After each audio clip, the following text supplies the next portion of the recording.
Joel Embiid is back, and the 76ers are going to the NBA Finals. Last week, Joel Embiid made his long-awaited return, and the 76ers have been pretty successful. They've won every single game with him. Even Sunday's game, which he didn't play, they still beat the San Antonio Spurs. So, yeah, it's not the biggest of opponents. The Spurs have struggled, but they did beat the Knicks. So the 76ers are better than the Knicks by that logic, and the Knicks beat the Bucks, so the 76ers are better than the Bucks by that logic. And I think the 76ers are really slept on right now.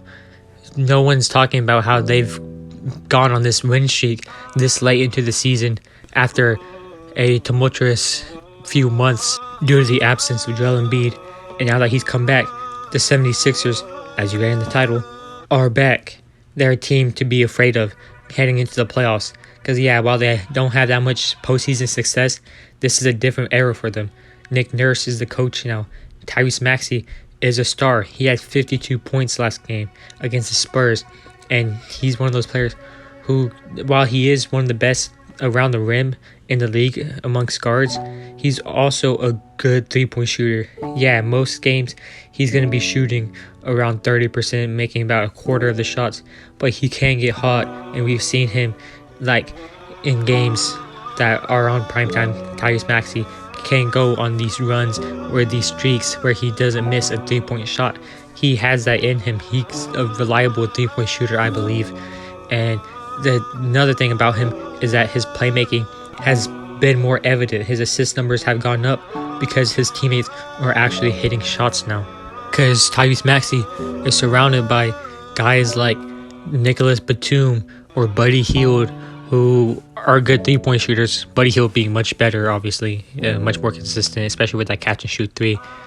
But you also have your third star in Kelly Oubre Jr., who has really blossomed this year and shown that he can be a good player even on a good team, and that the Charlotte Hornets days weren't just empty stats for him, that he can actually score 20 points on any given night.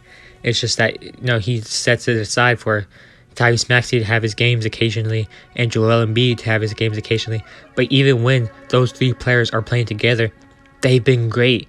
They don't attack each other's offenses. They don't hinder each other's skill sets at all, because Joel Embiid can score very good in the post, but his mid-range shot is water. He's the best mid-range shooter in the NBA, in my opinion, especially because of how hard it is to guard him.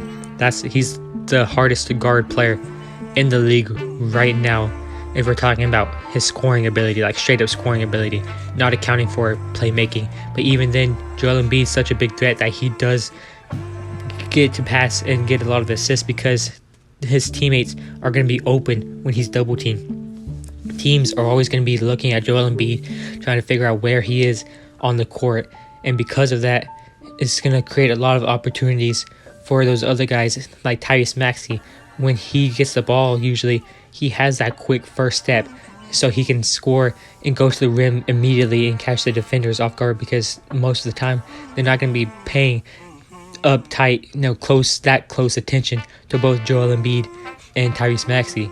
It's just too hard for defenders. And then you add Kelly Oubre Jr., who at times, can go on his little stretches as well. Kelly Oubre is a gifted scorer in that he can score in all three areas of the court, and that's what really makes him very valuable to the 76ers, is that even if Embiid has his playoff slump like he does every year, even if Tyrese Maxey is guarded and becomes the number one player that defenses try to attack, Kelly Oubre is consistent, and he's going to rise up to the playoffs, I believe. Meanwhile, their bench has been better than the past years. Before, you had Georges Niang playing heavy minutes, but now you have Paul Reed, you have Campaign, you have Buddy Hield. Like I said earlier, these guys are more trustworthy if they're coming off the bench, because before it was the Joel Embiid show, and it was off and on. If he was on the court, then they would do good. If he was off, they would do poor.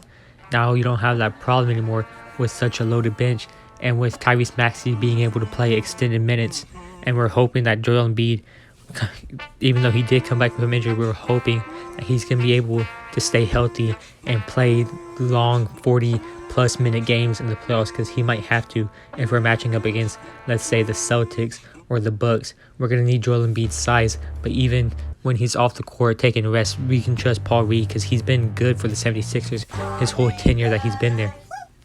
And also, I have to mention Tobias Harris. He hasn't been playing recently due to injury, but he's expected to come back for the playoffs.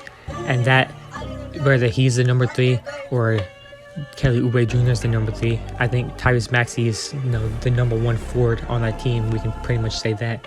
He's the better version of Nicholas Batum, and he can score off the dribble real well if you ever watch him play. His pull-up game is so good.